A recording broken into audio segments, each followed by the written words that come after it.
ગુજરાત કલા સંસ્કૃતિ અને વારસો એની અંદરનો ટોપિક છે ગુજરાતના નૃત્ય. આજે ખાસ કરીને જોવાનું છે ઉત્તર ગુજરાતના બનાસકાંઠા જિલ્લાના વાવ તાલુકાના ઠાકોર સમાજનું જે નૃત્ય છે મેરાયો નૃત્ય, એના વિશેની આપણે ચર્ચા કરવાની છે. સ્ટાર્ટ કરીએ.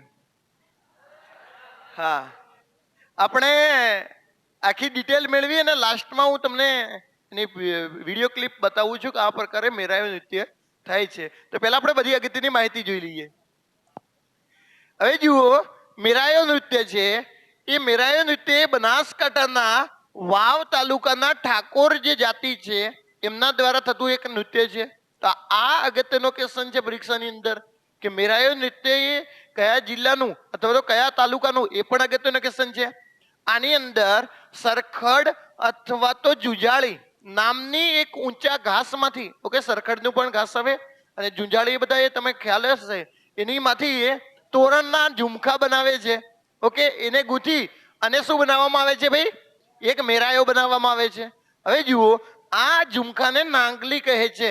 ઓકે, તો આ એક અગત્યનો ક્વેશ્ચન છે. જે આ મેરાયો બનાવવામાં આવે છે એનું નામ શું છે? નાંગલી. ઓકે, તો આ એક અગત્યનો, અહીંયાથી જો જેના ઉપર છે ને મોર પણ હોય છે. આ જે મેરાયો બનાવવામાં આવે છે ને એના ઉપર એક મોરનું ચિત્ર પણ હોય છે.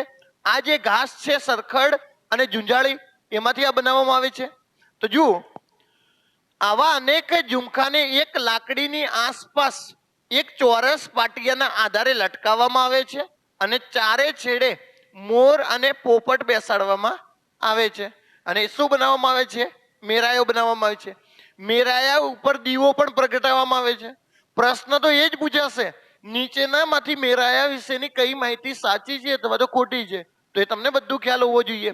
ઓકે, જે મેરાયા પર દીવો પ્રગટાવવામાં આવે છે, મેરાયો ઘુમાવતી ટોળી મેળાના સ્થળેથી ઉપડે છે. ઓકે, એક આખી ટોળકી હોય છે જે મેરાયો લઈને ફરે છે, એમની સાથે ઢોલ પણ હોય છે. તો આખી ટોળકી મેળાના સ્થળે ઉપડે છે અને ફૂંકવાનો ઢોલ પણ હોય છે. ઓકે, તો આ એક અગત્યનો ક્વેશ્ચન છે. કયું વાજિત્રનો ઉપયોગ થાય છે? તો ઢોલ. ઓકે, આ ખુલ્લી તલવારની અંદર બે મોટિયાર, મોટિયાર એટલે યુવાન લોકો, હા, એ બે મોટિયાર વચ્ચે છે ને દ્વંદ્વ યુદ્ધ થાય છે. પ્રશ્ન એ અગત્યનો છે, કયા મેળામાં દ્વંદ્વ યુદ્ધ થાય છે?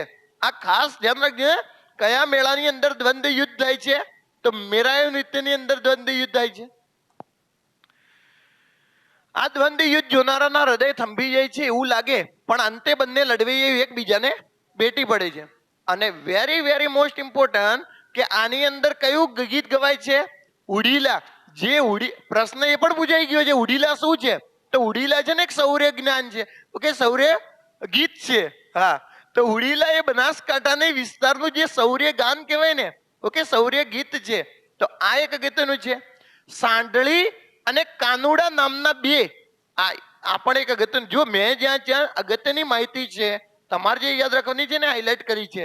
સાંડળી અને કાનુડા નામના બે લોકનૃત્ય પણ બનાસકાંઠાના વિસ્તારમાં પ્રચલિત છે. ઓકે, સાંડળી અને કાનુડું. તો હવે જુઓ, આની આપણે શોર્ટ ફિલ્મ જોઈ લઈએ.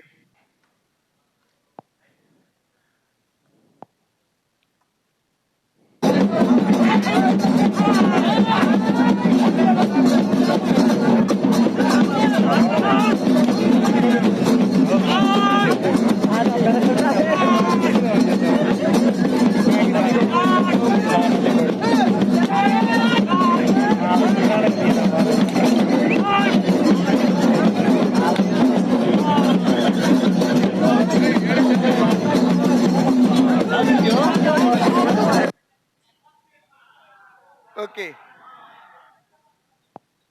જોઈ લેજો. દરેક વિદ્યાર્થીને ખ્યાલ હોવો જોઈએ કે આ જે છે ને એ મેરાયો છે, જેના ઉપર મોર અને પોપટનો જે હોય છે, અને આ જે સરખડ અને ઝુંઝાળી એનું આ બનાવવામાં આવે છે. તો આ એક મેરાયો છે જે લગભગ છે ને વાવ તાલુકાના જે ઠાકોર સમાજની જે પ્રજાતિ છે એમના દ્વારા આ મેરાયો નૃત્ય કરવામાં આવે છે. તો દરેક વિદ્યાર્થીને ખ્યાલ હોવો જોઈએ.